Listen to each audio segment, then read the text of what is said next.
कोई काम भी नहीं। मैं तो बोर हो जाती हूँ, क्या करूँ। तभी मीना की सहेली रीना उससे मिलने आती है। अरे मेरे घर का भी यही हाल है, बेटा ऑफिस और बहू कमरे में बंद, समय काटे नहीं कटता। लेकिन अब सच मानो तो वक्त ही नहीं है कि वक्त से रोटी भी खा लूं। अरे बहन, मुझे भी बता दे कौन सा जादू चलाया है। मैं भी अब जिंदगी के बचे कुचे दिन आराम से काट लूं। दीवारें देख देख कर तो बोर हो गई हूं मैं। रीना मीना को एक स्मार्टफोन देती है। ये ले, ये है वो छड़ी जो जादू करती है। इसमें मैंने तेरा फेसबुक अकाउंट भी बनाया है, एंजल प्रिया के नाम से। बस अब यहाँ दोस्त बना और सबसे बातें कर। सास को पहले तो उतना समझ नहीं आता है, लेकिन धीरे धीरे वो उसकी आदत डाल लेती है। माँ जी जल्दी से खाना खा लीजिए, मुझे थोड़ा काम है। अरे तू जा, मैं खा लूंगी, अभी वक्त नहीं है। और सासू माँ मोबाइल में मुंह गड़ाए जवाब दे देती है। बहू समझ ही नहीं पाती और वहां से कमरे में चली जाती है। अचानक सास को किसी प्यारी पिंकी की फ्रेंड रिक्वेस्ट आती है। अरे वाह, ये तो कोई प्यारी सी लड़की लगती है, बात करती हूँ। सास फ्रेंड रिक्वेस्ट अपनाकर बात करने लगती है। अब क्या था, सास सारा दिन उस सहेली से बात करती, अपनी कहती, उसकी सुनती। एक दिन सास फोन पर ही सरगड़ाए, अरे बहू, जरा मंदिर के लिए थाली सजा दे, आज कीर्तन है। बहू फोन पर किसी को मैसेज टाइप करते कहती है, माँ जी क्या है, अब मुझे क्या पता कि आपको कौन कौन से भगवान की पूजा करनी होती है। तभी सास के पास कोई मैसेज आता है।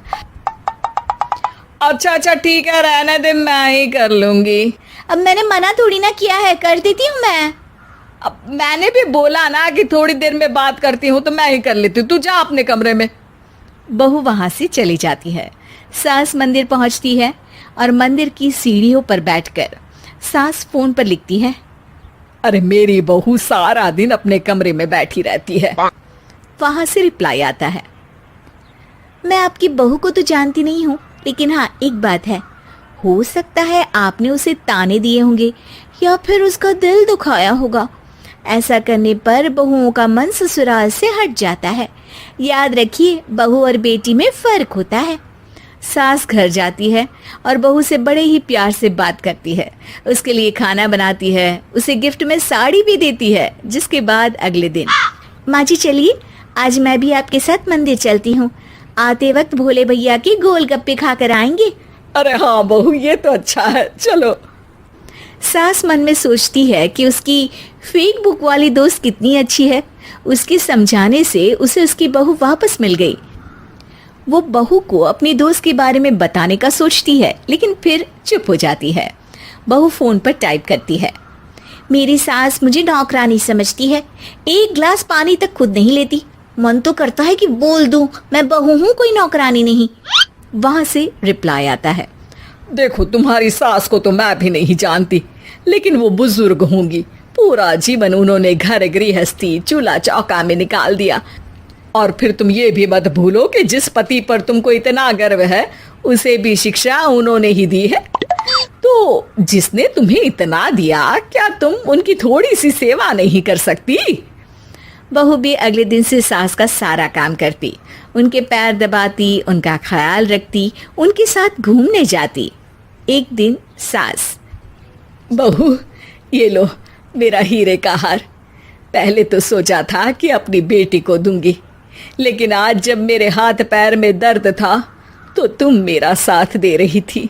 समय पर खाना पानी देकर तुमने ही मेरा बुढ़ापे में साथ दिया। उसके हिस्से का बहुत कुछ मैं उसे दे चुकी हूँ, लेकिन ये अब तेरा। बहू तो ये देखकर खुशी से उछल ही जाती है। वो सास को गले लगाकर कहती है, माँ जी आप सच में बहुत अच्छी है। भला हो उस एंजल प्रिया का जिसने मुझे आपसे वापस मिलवा दिया, वरना मैं तो हमेशा आपको गलत ही समझती। मैं तो सोचती थी काश वो एंजल प्रिया मेरी सास होती। क्या नाम लिया बहू? एंजल प्रिया तेरी फेक बुक फ्रेंड है? हाँ माँ जी, वो बहुत अच्छी है। उन्होंने ही मुझे बताया कि सास की कीमत क्या होती है। अरे बहू, कहीं तू प्यारी पिंकी तो नहीं? जी माँ जी, मैं ही हूँ प्यारी पिंकी। क्यों? सास बहू को गले लगाकर कहती है। मैं भी यही सोचती थी कि काश प्यारी पिंकी मेरी बहू होती। शुक्रिया बहू। सासू माँ, शुक्रिया तो हम दोनों को फेसबुक और सोशल मीडिया का करना चाहिए, जिसने हम दोनों को एक दूसरे से दिल से मिला दिया। अब तक दोनों को समझ आ गया था कि जो खुशी वो बाहर ढूंढ रहे थे, सच में तो वो उनके घर में ही थी।